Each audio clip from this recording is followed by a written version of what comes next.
so probably recording now. All right, good. Vic's not here today, but everybody else is. So, topic today, reads. Are they just gambles, guesses, or maybe something more? I mean, like, I guess nobody here has like a very oberflächlich? What's that in English? Superficial.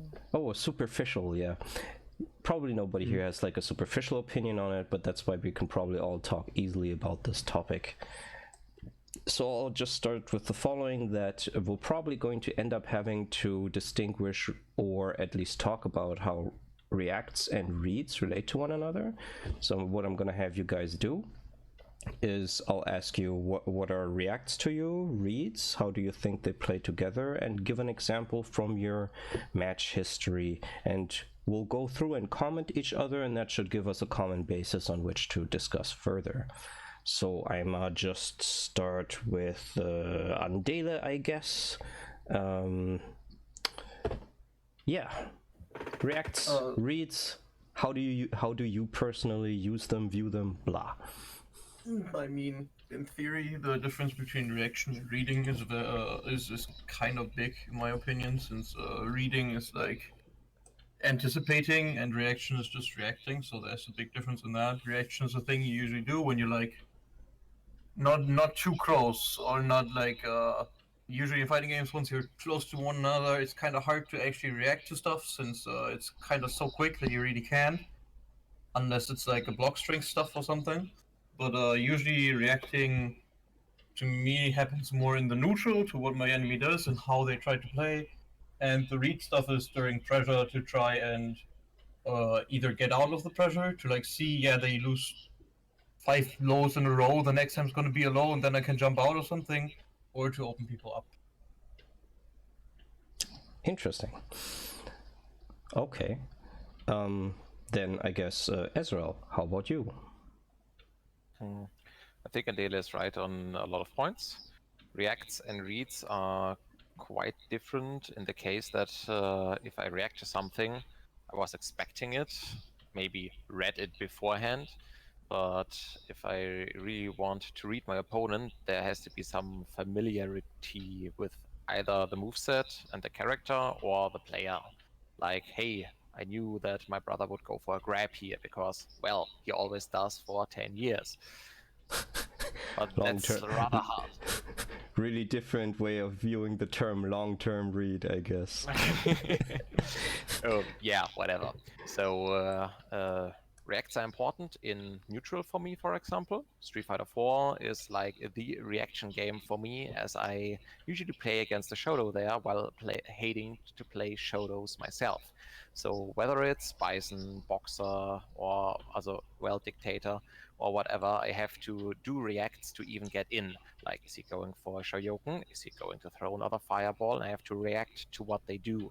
But once I'm in, I need a read. When will the Shoryuken be happening? Do I have to block to counter the throw, or do I have to turn punch now? And that's rather difficult. And even though I didn't have too much online experience in Street Fighter 4, it was something I had to adapt to every opponent I met, which can go rather fast because everybody panics a little bit.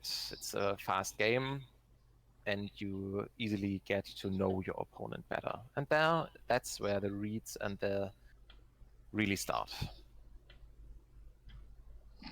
Okay. So yeah, getting to know your opponent is, I think, a big part of reads. Yeah, I see.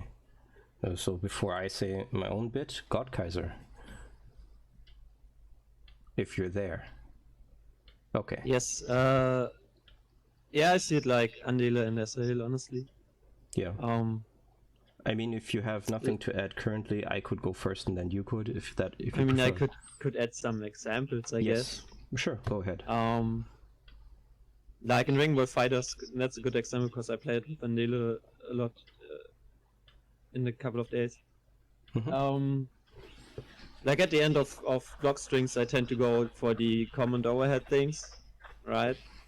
And I do it so often that Andele just knows that it's coming. So it's where there's no reaction, right? Mhm. Because at that point it's just oh it's coming there. I just have to set reflect and I'm out of that. And that's a really good example in my opinion for reads. Yeah. Because yeah. But like Esther said, it's more like, oh, you have to get the knowledge in, so you have to see like what is my opponent doing on block strings, and after that you can basically adapt to it. Yeah. All right. Okay, then me. So I gotta say, I just learned a lot because what you guys are saying sounds super alien to me. It must be because I'm such a defensive player and do like zoning. So for me, it's sort of like when it comes to instantiation of when we read or when we react, to me it's sort of the other way around. So first off, I actually think reads and reacts are very highly related with one another. Like I guess Ezreal said like a little bit in that direction, but more strongly, I think like reaction happens with information, right? The more it's almost like a scale, not quite, but like a scale. Like the less time you're given for the information, the more it's like a react. Whereas like if you're given a lot of time, the more it's a read and less of a reaction. Like at the point where you're just like, I'm going to throw out the Shoryuken, and if you watch the tapes, the guy's DPing the guy's jump before the guy actually jumps, then you're all the way in the read spectrum, right? Whereas like if you have these things where it's like, all right, I think either he's going to jump or run at me. I don't have much time for either, but I can react to one of the two. And then you might still be applying some sort of read, right? But I guess what you guys are saying is more like, okay, he shot fireball, I better jump or something. I don't know. But that's one thing. What I personally do in my matches more is positioning and reads based around that, like zoning range, neutral range, that sort of thing. Just really important to see where does my opponent want to go, what buttons does he want to use to control space, how can I control the space better so that I'm not in a bad position and he is at the end when the timer runs out, I guess. Or if I have to go in close because my character happens to be like that, then that I at least get to be advantaged and not him. So for me, like that's like more a read spectrum thing, and once someone is in, I try to react to my opponent's defensive and not defensive, offensive options. So when I'm blocking, right, I'm just like, okay, I'm going to turn off my brain and hold down back for this option and this option, unless it's glove on fight, right? Then it's the other way around. And just try to purely react to this other option that I'm not going to be able to make reads on as effectively, right? So that's more what I do, I guess.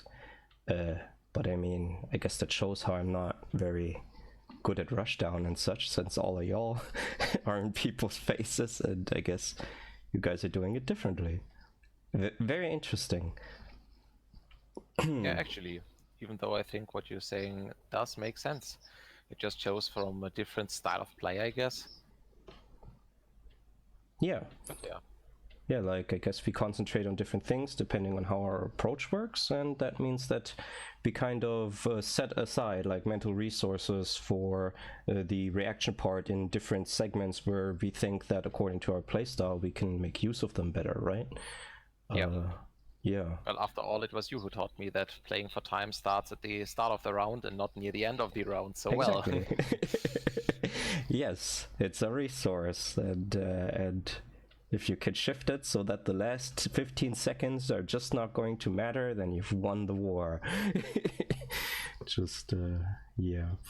All right, that's interesting. Okay, I'll throw some other things in about reacts and ask you about about your opinion on that. this is all preliminary so that we're all clear on the reads part, because we're always going to be talking about both. We're not going to be able to avoid that, but I just want to get some additional stuff in here. So y'all watch other esports stuff, right? Yep. I'm sure the others as well, even though they're muted right now. Okay, good. So I don't know if you've read any scientific papers on this sort of stuff. I do, because I read stuff for no reason. But like, there's a lot of claims made around like the importance of quick reactions, and why in most esports younger people are advantaged, right? So they try to kind of try to explain via some very basic reaction tests rather than tests related to the games. But I mean, you do what you can, right? How like age kind of plays a role into that. Now, there's two things that's interesting about this. One is that they don't usually talk about fighting games at all. I think we all know our top players are almost 40, so that wouldn't really work that well, I guess, with their theories. But also, something that's important that they say is that the older a person gets, the more they rely on reacts. And what people also claim is that the younger they... excuse me, I got that the other way around. The older they are, they supposedly rely more on reads, and the younger they are, they supposedly rely more on reacts. So, given what I've said there, do you guys have some opinion about that? Do you agree, disagree, or something else? I'll start with Ezreal this time. Nice, because I think I actually have something to add about this one. Mm-hmm. When I played other titles than fighting games, like for example MOBAs, where lightning fast reaction sure helps, I made the observation that most people don't have lightning fast reflexes, just like I don't have any. Still, it wasn't a big deal for me to dodge projectiles or homing missiles or whatever in mid-air with a blink or a short teleport, for those not familiar with a blink. But I wasn't able to do this because I see in the fraction of a second I was able to see what is happening and then use the proper way of dodging it, but I was also anticipating it already. And if I was not anticipating it, there's no way I would have done it in time. Same goes, I guess, for fighting games, which is basically just what you said about the older people and the younger people. Mm-hmm. People tend to get different skills at different times, which was very easily to see in another MOBA, Dota. Young people usually play the carries, the guys who are in rushdowny characters, basically, trying to overwhelm your opponent. And the older you get, the more experience you have, the more you sit back on the support role, try to figure out what's the bigger picture and not like the fight ahead directly in front of you. This might, of course, differ for different MOBAs or different playstyles, but that's at least what I was able to observe in the first 10 years of MOBA gaming, easily. Nice example would even be a player called Kuroki, who started like with 14 in the pro scene, was actually one of the best players back then, playing super hard carry, like doing nothing for the team, just smashing opponents' faces, and now it's the other way around. He's an older guy, just playing support, looking for the grander picture, and leading the youngsters into the fray. Which is, I think, a nice example of what you just said, because I totally agree with it. Reaction is something that comes in with a rather young age, and you're fast, you know what's maybe going to happen, but not really. You have your tools, you try to apply them, and the older you get, the more you can figure out your opponent and already expect what's going to happen, which is a different form of speed, because you already started before the other one did. Which would lead to a very interesting topic of Xenosen and other forms of initiative I'm definitely not going to talk about in length here. If we have time later on, we might. I forgot about that in my notes, but yes, not for now. Interesting, but just for information clarification, you're currently like in your mid-30s, right? Yes, I would consider myself old in gaming, and I'm not in my mid-30s. I am 29. So I'm just starting my 30s. My bad. I'm 38. It's all like a blur. All right. I would consider myself Okay. part of the older part of gaming Yeah. community already, even though that's not properly true if you consider all gaming. But if you are looking at esports, Sure. I would be old. And your experiences from Dota are from which age mostly? Roughly from 14 to 23 or 4. Okay, good. Just League of so there's Legends a little bit context for longer. what you said. Okay, Yes. good. Okay, I'll ask the others, which, yeah, I'll have less to say about this experience-wise. Godkaiser. Yes. I think it depends on the game, like, or the game genre a lot, cause in things like StarCraft, right? Top players have like 500 clicks per second, and they are super precise. And they have to remember build orders and all of that stuff and tactics. Mm-hmm. And that gets really difficult in super high tier from like an input and reaction standpoint, because you Yeah. have like multiple spots on the map you have to react to and all that stuff. In MOBAs it's a bit more easy because you only have to manage one guy, you don't have to micromanage a whole army. More or less, yeah. More or less, yeah. I mean, No, that's there's fine. Go on. I just want to simplify it a little bit. Yes, it's fair. Yes. Yeah. So it's easier to get into it and have fun online, I guess. And in fighting games, I mean, it also depends on how long the game is out and stuff like that. Because Yeah. Tetris is a very simple game, but Tetris Online against wrecked. Japanese players that played for like 20-30 years, yeah, it's like impossible. You're done in like 10 seconds. And so yeah, speed and reaction helps, but it also depends on the game, because sometimes experience is just worth way more than being young and fast. Yeah, there's I certainly think something. shooter games you profit a lot from being young and Yeah. fast. You mean like those games are first-person all shooters? just about or third person. It doesn't matter. It's just about sure. like you only have to move around and do fast, precise clicks on the heads. Only. Like from my observations, I think young people, and with young I mean like teenagers, they tend to be super good in shooter games.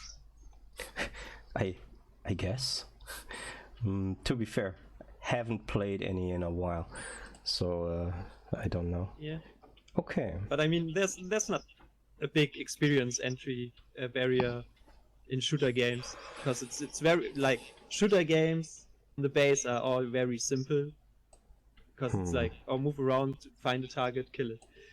Yeah. And killing it is not as hard, because you don't have to make like 500 button inputs Sure. over yeah. the course of 3 minute round to deplete a health bar. You just shoot a guy 3 times in the chest. Yeah. Yeah, okay. I mean, we don't have to clarify that or come to a decision about what exactly you need for first-person shooters. It's just if it's a good example for your point. Okay, good. Then, Andele.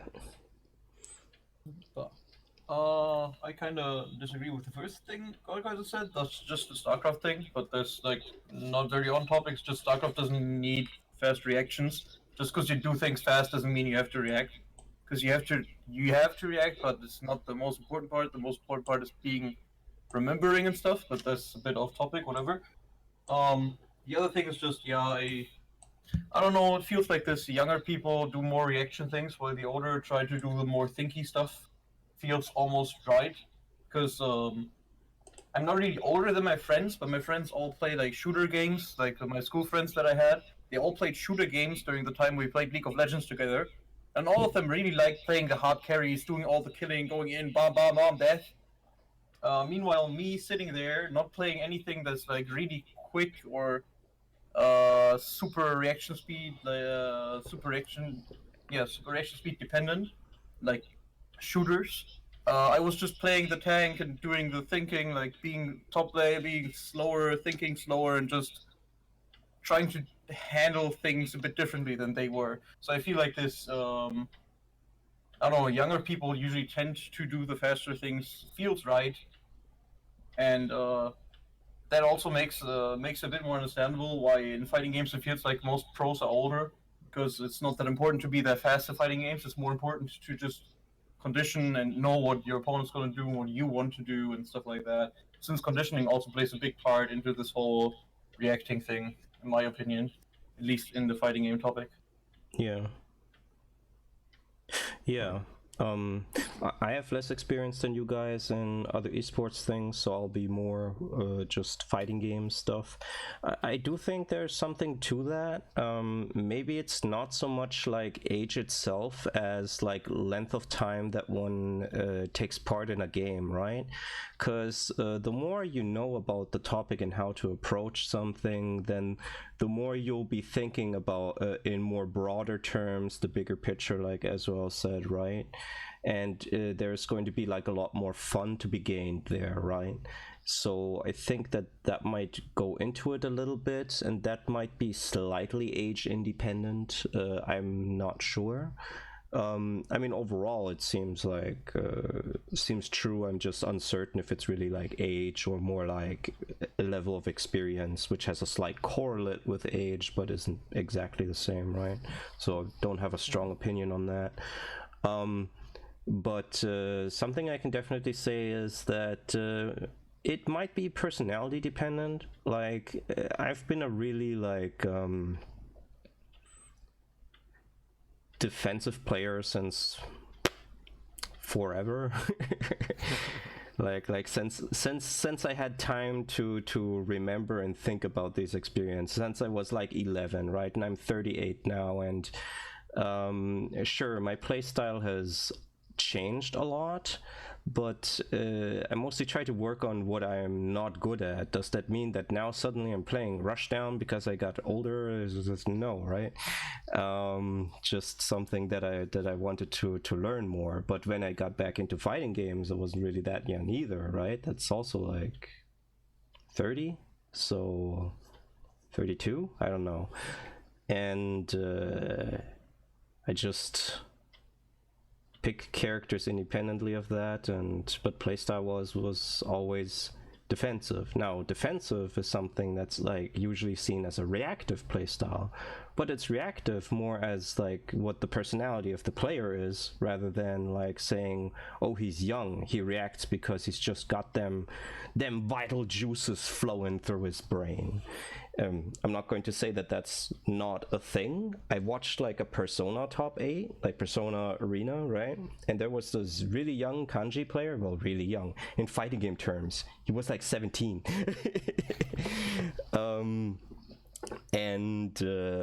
And sure, there were certain things where he would just like someone would be like, okay, this mix-up's going to work on him, and no, he just command grabbed and punched his way through people that tried that shit on him. But then he got to someone who conditioned him really hard, and he just couldn't win against that person. And the commentators was, I have to say, like, one of them must have been like slightly on the old man salty side, because he was like, yeah, I can't keep up with that kid, look how fast he is. And it's like, dude, look at who's winning in fighting games. Do you think they can keep up with him? I think they can. Just I don't know. But yeah, so I guess more of a comment from my side. So I think it might be more experience related rather than age related, and it's definitely, there's also a personality component, because some people just prefer not to take the first step. They want to be very correct in what they do. This is sort of a description of the defensive mindset, right? And those are going to own their reactions, because that's, I mean, something you can train as well, right? What part do I concentrate on? Which part takes too much brain power? Let's not concentrate on that. sort of the difference between reacting to where somebody appears after a teleport versus reacting to their disappearance at the beginning of the teleport. You have much more time to react. You look like a god if you punch them in the face, but you didn't have to know where they are, just that they disappeared and were going to be there. So that sort of thing. So I think that that's actually also important, at least in fighting games. Okay, I think unless somebody else has a comment, we're sort of clear on the React stuff, and we can get to the read stuff. People fine with that? Yep. Good. I just want to add that I'll probably be off soon because I was offered pizza. So if I have you want another comment, I'd rather give it now. Okay, then let me think of something that only you can say.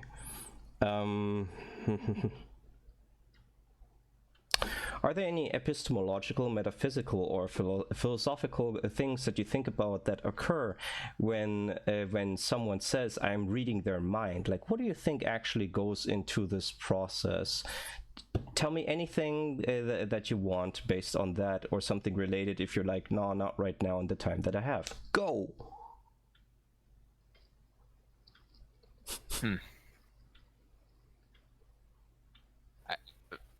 I might be overwhelmed by the question a little bit. Because did you wanted to get on the initiative thing with this? You can. Take it any way you like. It's just that that's something only you can probably talk about well and me, but... All right, then I'll just give it a quick try. Yeah, speed. Always set to reacts or also to reads has something to do with speed, but speed is a very relative term because it's not a race like from start to finish. We all start at different points. When we are getting ready for something, we just don't do the thing. We have to get ready into the mindset and have to do maybe, I don't know, get the right stand, the right grip on our input device or whatever. So when there's actually speed applied or something even starts something, that's a different point for everyone. So if I know that my opponent is probably now going to shoot a fireball, and then if I'm trying to jump at him, we'll start a Shoryuken, I can start my counter to this pretty early because I know or think I know what's going to happen. This will give me a speed advantage, not because I was fast, but because I acted earlier as my opponent. That's some kind of initiative thing here. If I see the fireball flying at myself, I can react to it. Maybe I foresaw it, and read my opponent's move, but all I can do is now do whatever suits for this little thing. I can't like punish my opponent really greatly because I maybe yet don't have a plan in mind how to do so. So when we are comparing the speed or the way to react to one another, we really have to think to ourselves when speed is even applied and in which way. I can be faster than him because I know exactly what to do, because I've seen 1,000 fireballs, and I was already expecting it and know what to do against it. But then my reaction started basically before my opponent made the move. And that's something slightly metaphysical, I guess, because suddenly we're not comparing the speed of an action, but the whole process of making a decision for an action, which applies the speed I'm using to counter my opponent. That's, of course, a very dual thinky style, but let's not talk about swords here now, but maybe like a Western standoff. Like drawing a pistol and killing the enemy is basically the goal, but it's not like there's a starting signal. One will suddenly start, and the other is either faster or is not, and that's basically what it is. And it doesn't have to be the one who is acting first, because the other one probably expected it and is even more on the road to react because it started earlier. Sounds a little bit weird, but if you're thinking about it and what initiative even is, it starts to make a bit more sense. I hope that wasn't too weird. No, that was pretty normal, I think. If you two have a comment on it, then you better get it out now. I'll ask you in turn. Andela? Nope. God Kaiser? Not really. All right. then I thank you for hearing me out, and hope you can finish this in a worthy way. Goodbye. Sure, bye. Okay. Bye bye. Too bad. I was gonna drill him, but I guess no tire. Okay. Initiative, speed. Yeah. So I guess that's like a final comment, sort of, and the connection between like reaction and reads, because there's like a lot of things people do that seem really fast, but I mean, if they start earlier, then the minute differences that someone that is quote unquote physically faster has is just going to be reduced. And since situations start and begin at various points in time, like even overlapping differently, there's just no way to just say that I am in general just faster and that's gonna help me. Because hey, just like you have startup frames, active frames, and recovery frames, mental processes also need to complete, or at least stop, consider, and go in a different direction. And that just happens like so many times per round that speed, or even just the ability to read very well, if you don't like manage your mental resources well, is going to just get you through that, right? Okay. So I guess let's talk about some things that you can make reads about, like what's the data that goes in. I'll ask both of you what you think is important for that. You've already said some things. I think we've already said that knowing the player, right? I guess that means like knowing their playstyle, personality. So we know about that. Are there some other things you think is important that when you're observing your opponent, you're thinking about that and going at them because of that? Or is there something where you in like a match that you had before were like, oh yeah, I noticed X and then I made use of it in Y? Godkaiser. Yeah, that happens a lot in Smash lately when I play it. Like, I had a match against, I don't know, what was it? I think Marth. And he was jumping around a lot, so I just used up tilt and up airs, basically, out of it, and as punish, and that worked fine. Yeah, stuff like that. Yeah, sure. I just noticed, oh, he does that a lot, so I can just get a lot of damage out of it, because he doesn't know, or maybe people don't punish him for that. Yeah. So like basically the percentage chance of him throwing out something again if he's done it like 9 times in a row. Yeah, I mean, if you notice, oh, he's doing like only Nair, then you can basically just stand there and go out in an up tilt as an anti-air, because that wins. Yeah. And then you just follow it up with a little bit of air stuff, and if he does it again, then you just repeat it. Yeah. Because people tend to get like sometimes in an auto mode, and they're like, oh, we're back to neutral, so I'm just gonna Nair again, because they forgot that you can just do that basically and punish them. Yeah. And so you basically just wait for that. Let them get back into their mode and then do it again. Yeah, definitely. Like if someone's like autopiloting hard and it's basically at some point you're like, yeah, when he hits at mid screen he does this, so I guess I'll just already throw out my punch and let him jump into it. Yep, there he is. That stuff exists definitely. Andele, how about you?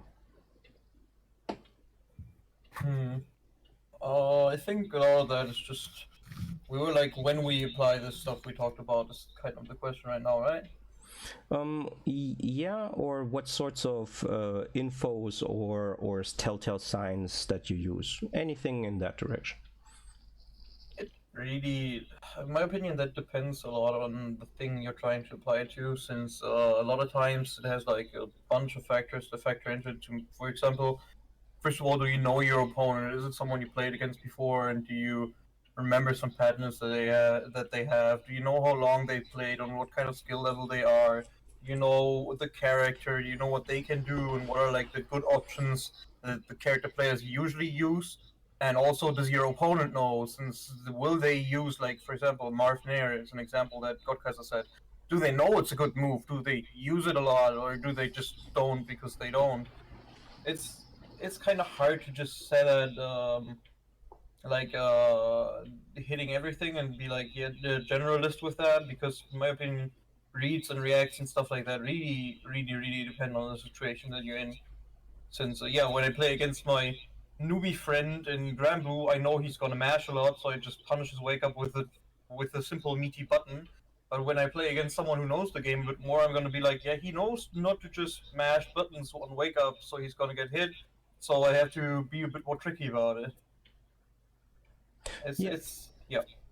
Yeah, definitely. Like, what matters is like what sorts of knowledge the player has, what kind of approach they have to the game at all. Like, if they are playing. I was going to say if they are playing casual, but I guess what I'm saying is if they're playing casual in such a way that that their mode of casuality is like mash the button, I want to be active, then sure, that's different to someone who's like, I'm so scared I will hold down back, because that's the guy you always grab, right? Yep. Sure. So player knowledge plays a part in it too, right? Like I heard Justin Wong say this once about, I think it was some interaction with Akuma in after maybe season 2 of Street Fighter V. I don't remember exactly, but the gist of what he was saying was that there was a change made slightly before a tournament that he visited, no? And he basically was like, does this guy know that this move is now plus or not? I think he does, since he plays Akuma. Now I can probably make him think that I don't know that, and eat like an easy punish, and then later on, I'll beat him up really hard for it, and that's what he did. So, yeah, stuff like that can matter as well. Just like, what is the knowledge base of the people involved, right? The context. That's definitely important. I guess going into my own answer, and if you still have a comment, then just interrupt me. Also, what's also important is like individual tactics, right? So we know that certain characters want to do certain things in a match, and we know that the characters can be played in certain variations. So it's like, is this more like does this guy like rushing down with his Ryu, or is he just standing there and pressing fireballs and doing Shoryuken?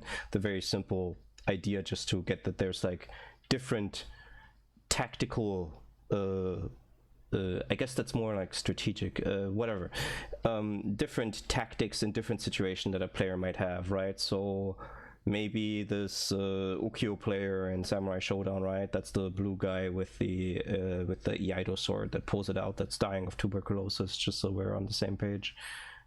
Wait, you all know him. I don't even know why I explained. Like, does he go in and do a bunch of lows because he's hoping to do Tsubame Gaishi? Or is when he goes in, he's actually not that keen on that, and he's more going to go for like shadow steps, using them sort of like a pseudo Rekka, hoping that you press a button, and doesn't actually use Tsubame Gaishi that much. That sort of thing, right? Like that there's like different approaches within like a character spectrum, and if we're aware of that, then we can also make use of that to get information on the opponent and maybe predict their actions. The other thing is like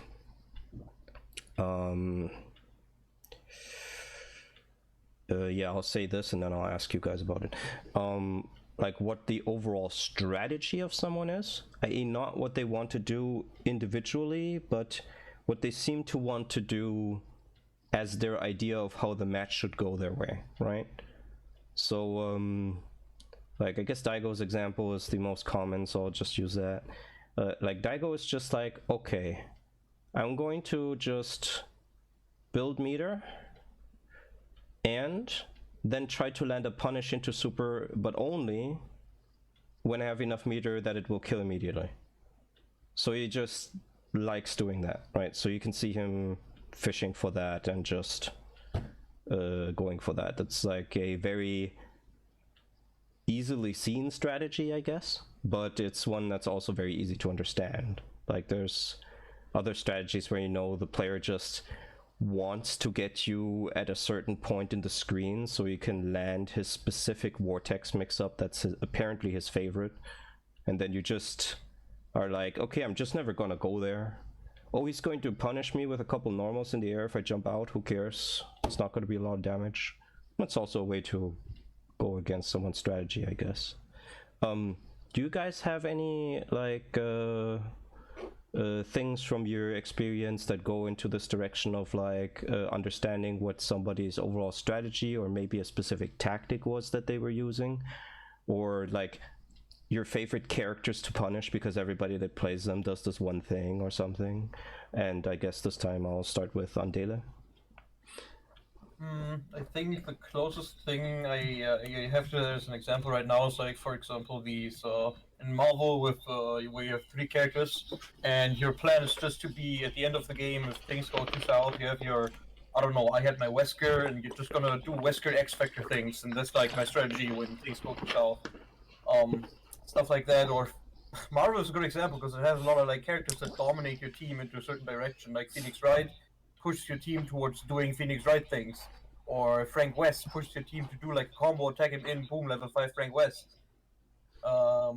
Yeah, I mean, I do believe that hyper fighters are like more strategic actually than other fighting games. Continue, sorry, I just wanted to agree. I agree with that as well, since also in hyper fighters, just because you have more different things that can play into a certain role, it helps. Since it's like in Melty, if I do my game plan as Aoko, which is like try to pressure people with the orbs, if I had like 2 other characters that could help me with that game plan and put on more pressure, for example, I had a CL in the back that throws a rock as an assist or something, that would be even more towards that. So that's like why hyper fighters fit really well for like building an archetype team, quote unquote.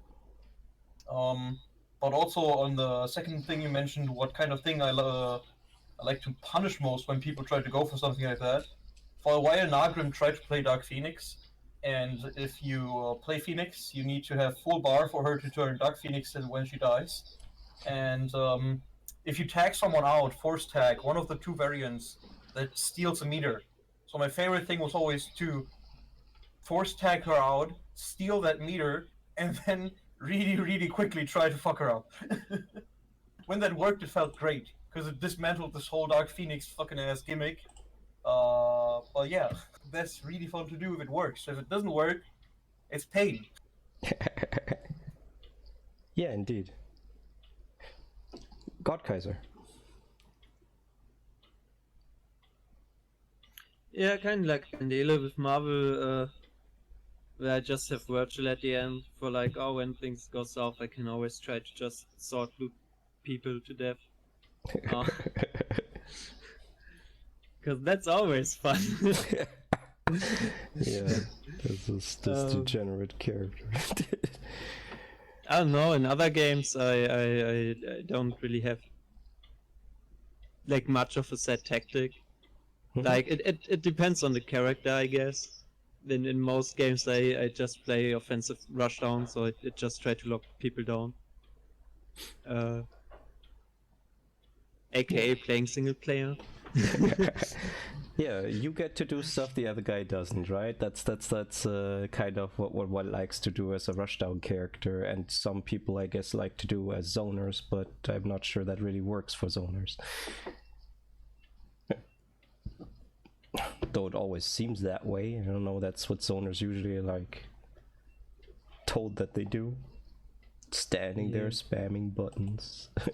And in terms of punishing stuff, that feels good. I guess it's always nice to have like, but that's mostly rare because nowadays internet exists, but there's still like people that go into matches and are like, oh, I have just one move and it's preserved as or seen as really, really good.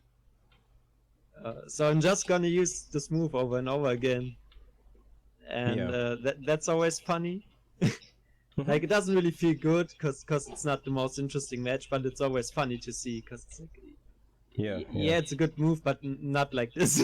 Yeah, I guess nowadays it's more common that that it's like, oh look, it's the this is the number 10 guy picking this character because he thinks it's good, but I can tell by the way he plays that he's hoping the character is going to carry him because he believes really hard in the tier list placement and not as much in learning how to play the character, right? That's, yeah, exactly. Yeah, that's a thing. Yeah. All right. Okay. So we talked about a little bit of the information that you can have access to, and also a lot about like what sorts of information we ourselves are giving, right? Information taken very generally, tactics, like player strategies, what sorts of players they are, what kind of knowledge they have. We didn't really talk much about risk assessment, but I guess that's kind of goes into it as well. You know, just like are they likely to try to make hard reads, or are they going to just play very clean and safe, and then you can just play versus that expectation of theirs, right? But we can leave that aside, I guess. So let's get in the last few minutes, let's get a little bit more I guess out there, because I like this topic in this sort of way. So there's some stuff where people talk about matches as a form of, like in fighting games specifically, as a form of communication, not just Ryu, right? In the story mode of Street Fighter 4, where it's all like we communicate like our very souls through our fists. But there's also people that like see sort of this in terms of like, what's the opponent trying to say, or what kind of information are they giving me? What am I giving them? Do you guys have any thoughts on that? And Andele. I'm a bit unsure exactly what you mean now. Like the information game, just overall, you mean? Yeah, sure. The information game's always a bit hard, like to not wrap my head around, but to actually like really play. Since most of the sets I play are more like friendly sets and hanging out with people and playing for like hours on end. And if you play for that long, maybe the first few matches you're gonna be like holding back a move or two, but at some point you're just gonna you know what your opponent knows, you know what they do and stuff. Since when you play for like hours, you're not gonna be like, I'm gonna only pull out this one trick I have in the last 3 matches. You say And that. At least I don't do that. This is something that I sometimes personally feel bad about. So a lot of times I'm like, okay, if we're playing to learn, we'll just do whatever every round, right? Of course, there's some reads here and there and everything, right? Here and there all the time, but they're not like based on a complete set, because it's more like an open-ended long session, like you said.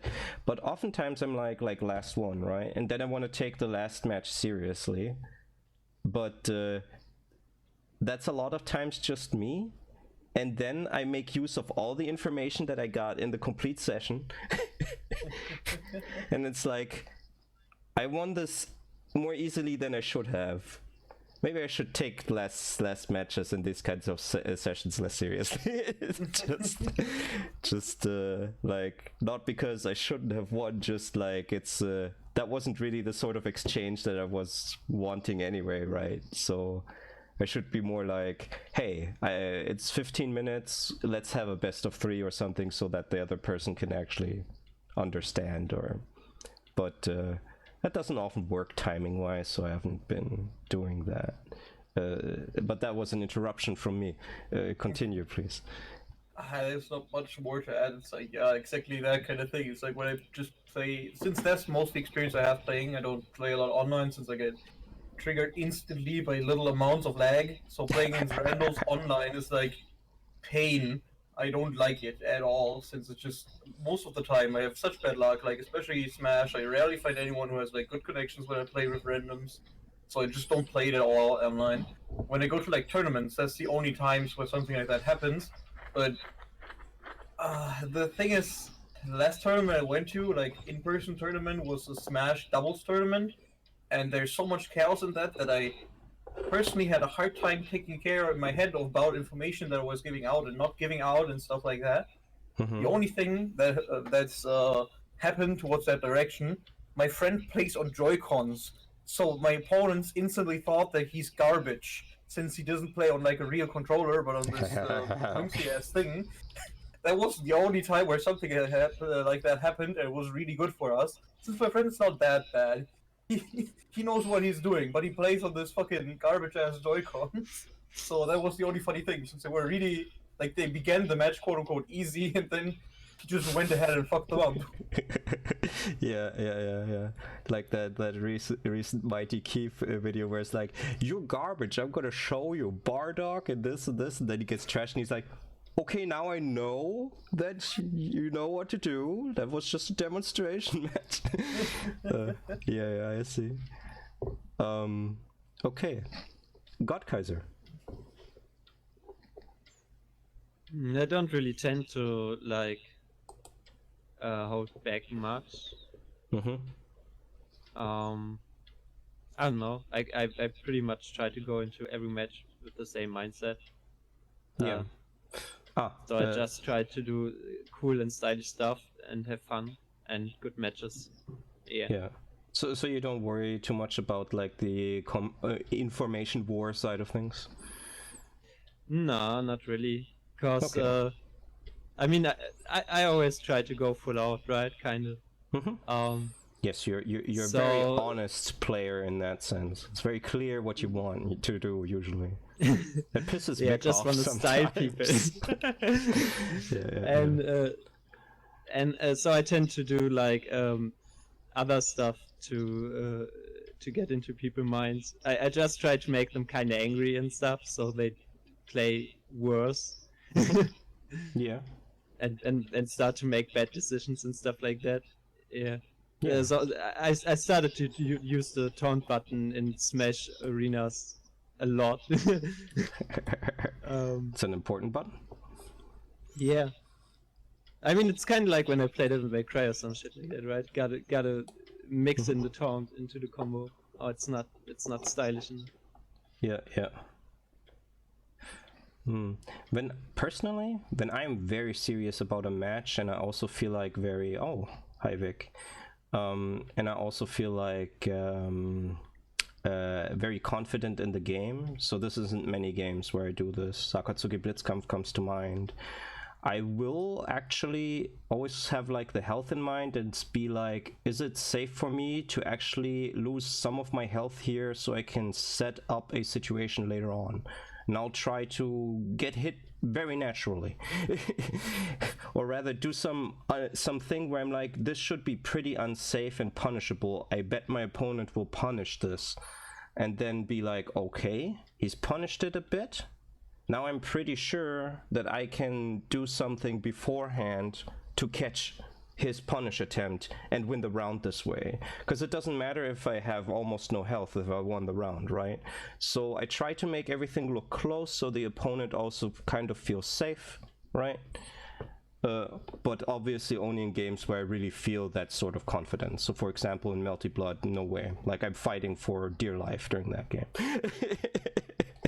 I don't have the time to make those kinds of decisions simply because everyone's so good around here compared to my skill level, and I'll get trashed if I try playing around that way. It's not like I haven't done it at all, but I certainly do it like almost never. Okay, let me think here. So that was like giving information, cloaking information. So we're sort of out of time, so we didn't really get too much into the philosophical side of things. So I'll just say this as a side comment and keep it extremely brief. Seeing things in terms of like information that you've seen on screen is not the only way to like approach reacts and reads. I mean, obviously you guys also gave examples of that, right? Getting into the personality of someone, just messing them up that way, or just trying to predict what they do based on what they think about you or the match, their character, what sort of person they are. They think you have a trash controller and think you're trash. Maybe using the trash controller is actually an advantage. Until you make a name for yourself, then nobody believes you. No one's gonna look at Broly legs and be like, huh, he plays with his mouth. Huh, easy game. But like there's also other things like a favorite of mine, just as an example, is like sure, you can try to make a percentage guesstimate about what someone's going to do based on what they did before, but there's also decisions that make sense based on prior decisions that the person made, right? Like even let's say something like extremely simple where you're like, okay, he's in this situation, he's always tried to pressure me. He always did it differently, but he always tried to pressure me. Now there's an option he didn't try yet, and he altered his way of approach like every second time or something.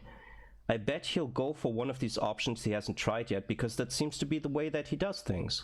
And then you can make a read based on something that you have not seen in the match before, but seems to be in line with what they're doing overall, right? The form of the opponent, so to speak, right? Their way of doing things. I strongly believe that that's a thing. But yes, can I intervene yes, there? please. I think you're right with that. I very much agree with that. The thing is just stuff like that comes so naturally once you do it for a while that it's hard to really like single that out, at least for me. Like, I know what you just said makes total sense, but I didn't think of saying that before, because it's like when we played Rainbow Fighters or something, I know if people only low, at some point there's going to be an overhead because they want to open me up. At some point they're going to do something else, but it's just such a natural thing that comes so natural. It's kind of hard to like get to that point. Yes, that is also an active decision that we're making. If they're only lowering, at some point I'm going to like stand up in an anticipation of an overhead, just because of the things that they did before, and not because they showed me that, but because of like the expectation management and stuff like that. Yes. It's kind of interesting that it's like so natural by now that I didn't even think about that. Yeah, I think like for most people it's more something that you get into and know how to do naturally, right? So that's, I think, normal.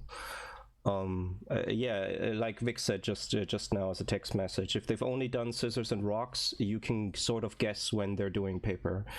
It's just something that they will do at some point. Unless they're an idiot, and then you're gonna feel like an idiot yourself. That happens. That happens. Never think your opponent is all that smart. Like something that I like to do is like, that looked amazing. I'm going to ignore that he punished me there. That could have been a fluke. Like if I get hit 2 or 3 more times, then I start believing he can do it.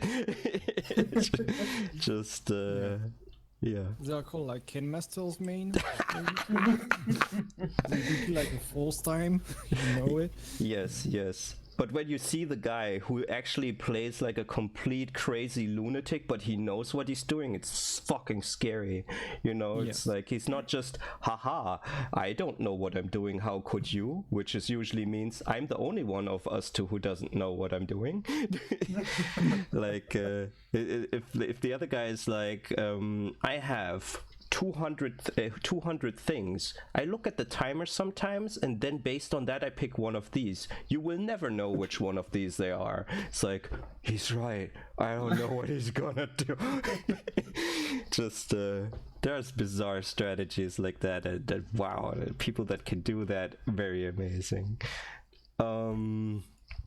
Yeah. Okay, cool. So there's some other stuff we could have talked about, but I think we got some good important stuff in there. So unless there's a final comment, for which we definitely have time, I would wrap things up. So Adele, God Kaiser, even Vic, since you're here. No, I'm good. I'm also good. Yep. All right. then I'll wrap that up, and that was fun. Thanks for coming by again for this, and yeah, I'll stop the recording now.